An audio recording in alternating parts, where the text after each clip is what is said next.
We will be satisfied. Let us be satisfied. Then follow me and give me audience, friends. Cassius, go you into the other street and part the numbers. Those that will hear me speak, let them stay here.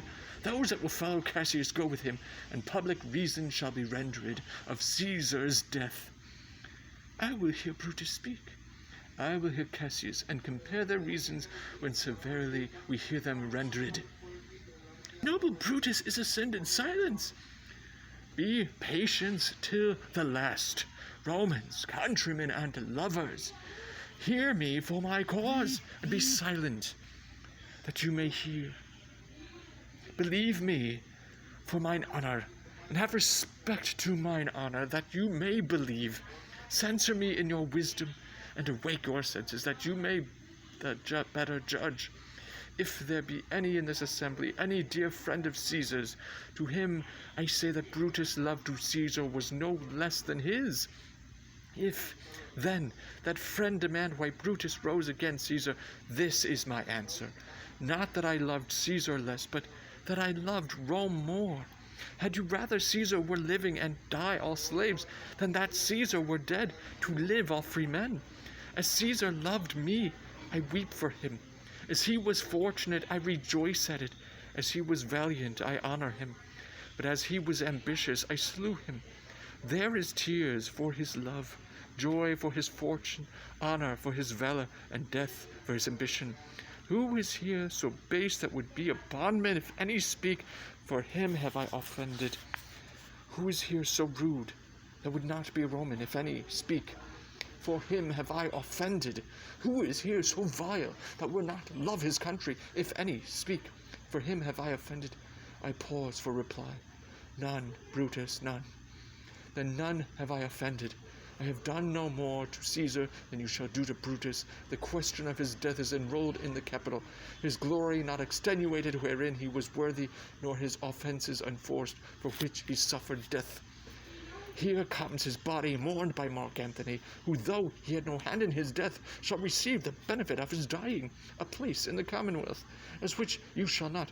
With this I depart, that as I slew my best lover for the good of Rome, I have the same dagger for myself, when it shall please my country to need my death.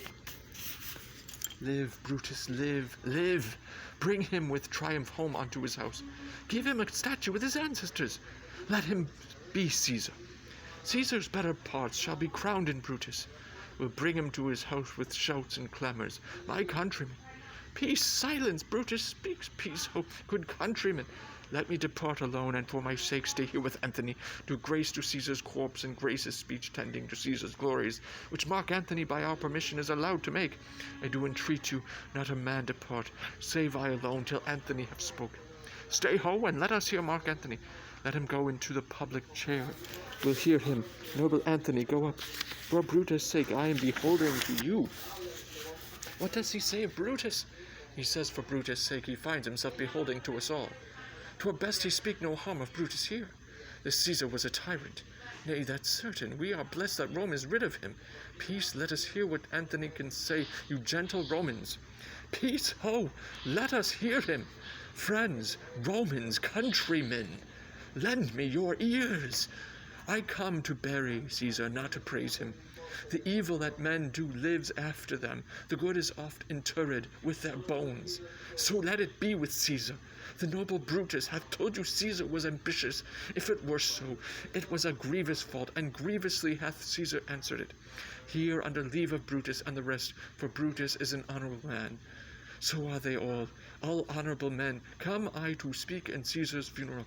He was my friend, faithful and just to me. But Brutus says he was ambitious, and Brutus is an honourable man. He hath brought many captives home to Rome, whose ransoms did the general coffers fill. Did this in Caesar seem ambitious? When that the Rome have cried, Caesar hath wept, ambition should be made of sterner stuff. Yet Brutus says he was ambitious, and Brutus is an honourable man. You all did see that on the Lupercal I thrice presented him a kingly crown, which he did thrice refuse. Was this ambition? Yet Brutus says he was ambitious, and sure he is an honourable man. Speak not to disprove what Brutus spoke. But here I am to speak what I do know. You all did love him once, not without cause. What cause withholds you then to mourn for him, O judgment?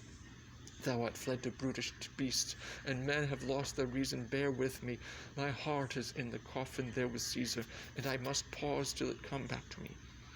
Methinks there is much reason in his sayings, if thou consider rightly of the matter. Caesar has had great wrong. Has he, masters? I fear there will be a worse come in his place. Marked ye his words. He would not take the crown, therefore 'tis certain he was not ambitious. If it be so, some will dare abide it. Poor soul, his eyes are red as fire with weeping. There's not a nobler man in Rome than Antony. Now mark him, he begins again to speak. But yesterday the word of Caesar might have stood against the world. Now there lies he there, and none so poor to do him reverence. O masters, if I were disposed to stir your hearts and minds to mutiny and rage, I should to Brutus wrong and Cassius wrong, who you all know and honorable men. I will not do them wrong. I rather choose to wrong the dead, to wrong myself and you, than I will wrong such honorable men. But here's a parchment with the seal of Caesar. I found it in his closet. 'Tis his will. Let but the commons hear the state testament, which, pardon me, I do not mean to read, and they would go and kiss dead Caesar's wounds, and dip their napkins in his sacred blood, yea, beg a hair of him for memory, and dying mention it within their wills, bequeathing it as a rich legacy unto their issue. We'll hear the will, read it, Mark Antony. The will, we'll hear Caesar's will. Have patience, gentle friends. I must not read it. It is not meet you know how Caesar loved you. You are not wood, you are not stones, but men. And being men, hearing the will of Caesar, it will inflame you, it will make you mad. 'Tis good you know that not that you are his heirs, for if you should, oh, what would come of it? Read the will, we'll hear it, Antony. You shall read us the will, Caesar's will. Will you be patient? Will you stay a while? I have o'ershot myself to tell you of it. I fear I wrong the honorable men, whose daggers have stabbed Caesar. I do fear it. They were traitors, honorable men. The will, the testament, they were villains, murderers. The will, read the will. You will compel me then to read the will. Then make a ring about the corpse of Caesar, and let me show you how that made the will. Shall I descend, and will you give me leave? Come down. Descend. You shall have leave. A ring, stand round. Stand from the hearse, stand from the body. Room for Antony, most noble Antony. Nay, press not so upon me, stand far off. Stand back, room, bear back. If you have tears, prepare to shed them now. You all do know this mantle. I remember the first time ever Caesar put it on. 'Twas on a summer's evening in his tent. That day he overcame the Nervi. Look, in this place rends Cassius' dagger through. See what a rent the envious Casca made.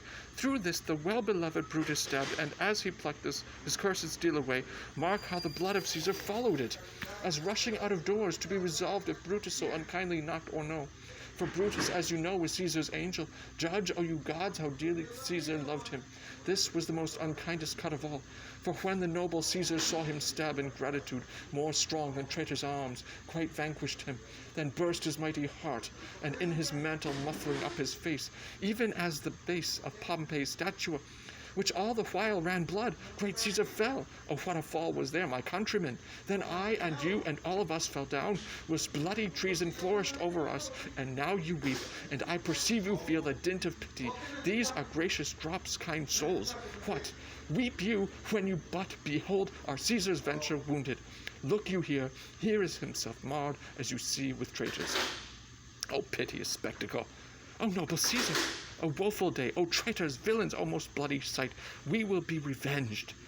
Revenge! About! Seek! Burn! Fire! Kill! Slay! Let not a traitor live! Stay, countrymen!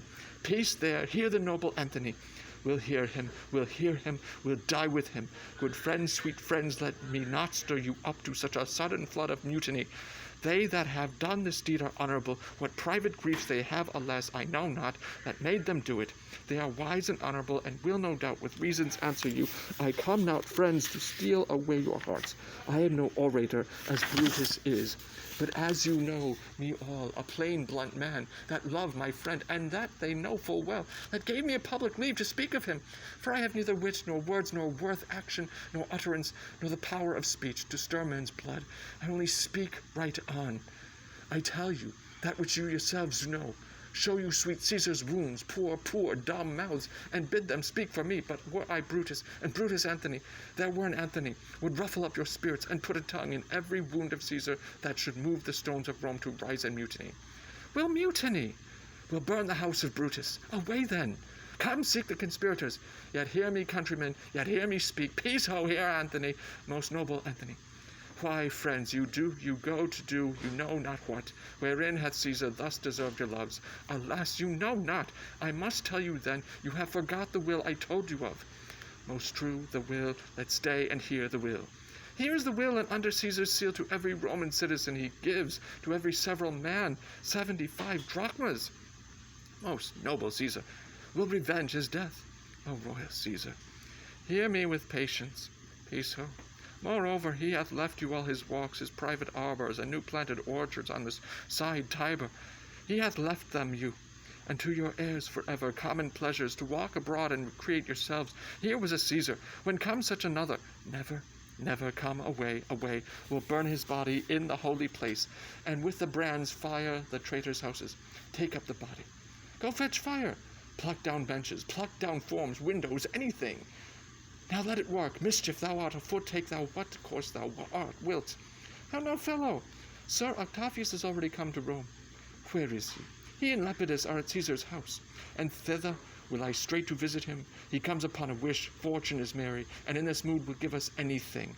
I heard him say Brutus and Cassius, and rid like madmen through the gates of Rome.